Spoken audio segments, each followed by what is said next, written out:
নমস্কার বন্ধুরা, ডলি রন্ধনশালা সবাইকে স্বাগত। আর বন্ধুরা, শীতের এই সবজিটা শেষ হয়ে যাওয়ার আগে অবশ্যই ট্রাই করবে, তা না হলে কিন্তু আফসোস থেকে যাবে। এখানে আমি 3 টুকরো বড় সাইজের ফুলকপি নিয়েছি। এবারে আমি ফুটন্ত জলের মধ্যে 1 চামচ পরিমাণ লবণ দিয়ে দিলাম। লবণ জলে ফুলকপিটা দিয়ে খুব ভালোভাবে সিদ্ধ করে নিতে হবে। ফুলকপি আমার খুব ভালোভাবে সিদ্ধ করা হয়ে গেছে। আমি কড়াই থেকে তুলে ঠান্ডা করে নেব। প্রথমে সিদ্ধ ফুলকপিটা এইভাবে গ্রেট করে নিলে তাহলে একটু দানা দানা ভাব থাকবে, খেতে ভালো লাগবে। হাত দিয়ে কিন্তু চটকে একেবারেই মাখবে না, তাহলে খেতে ভালো লাগবে না।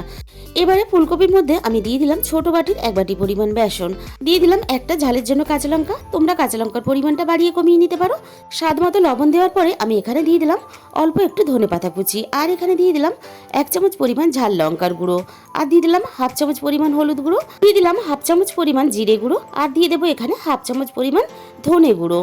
আর এবারে এখানে দিয়ে দিলাম অল্প একটু জোয়ান তো হজমের জন্য খুব ভালো হয়। আর দিয়ে দিলাম অল্প একটু কালো জিরে। এবার সবকিছু আলতো হাতে একটু মেখে নিতে হবে। বন্ধুরা, তোমরা একবার হলো এইভাবে বানিয়ে খেয়ে দেখো, বাড়ির ছোট থেকে বড় কিন্তু সবাই পছন্দ করবে। আমার মাখাটা রেডি হয়ে গেছে। তেল খুব ভালোভাবে গরম করে নেওয়ার পরে এইভাবে ছোট ছোট করে আমি বড়ার মতো করে তেলের মধ্যে দিয়ে দেব। খুব বেশি বড় বড় করবে না, তাহলে ভালো লাগবে না দেখতে। এরকম করে ছোট ছোট করে আমি সুন্দর করে দেখো লাল লাল করে ভেজে নিলাম।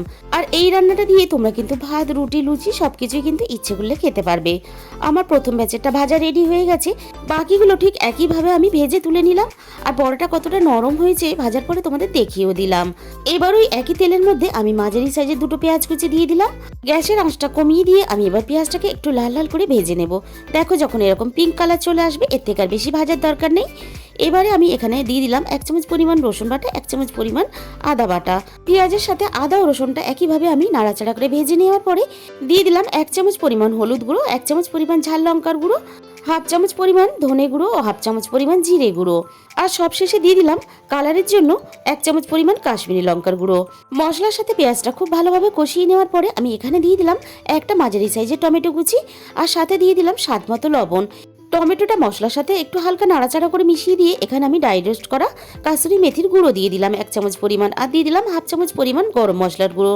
আর কাসুরি মেথিটা দেওয়ার জন্য তরকারির স্বাদ কিন্তু দ্বিগুণ বাড়িয়ে দেয়। এবারে 5 মিনিটের জন্য আমি ঢাকা দিয়ে দিলাম সুন্দরভাবে রান্না হওয়ার জন্য।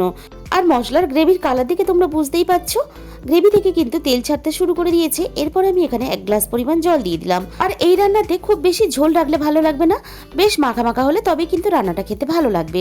ঝোল খুব ভালোভাবে ফুটে ওঠার সাথে সাথেই আমি ভেজে রাখা ফুলকপির বড়াগুলো এখানে দিয়ে দিলাম। ফুলকপির বড়াগুলো অনেকটা ঝোল টেনে নেবে, তাই কিন্তু সেই হিসাব করে এখানে জলটা ব্যবহার করবে। এরকম অল্প অল্প ঝোল ঝোল থাকা অবস্থাতেই আমি এটা নামিয়ে নেব।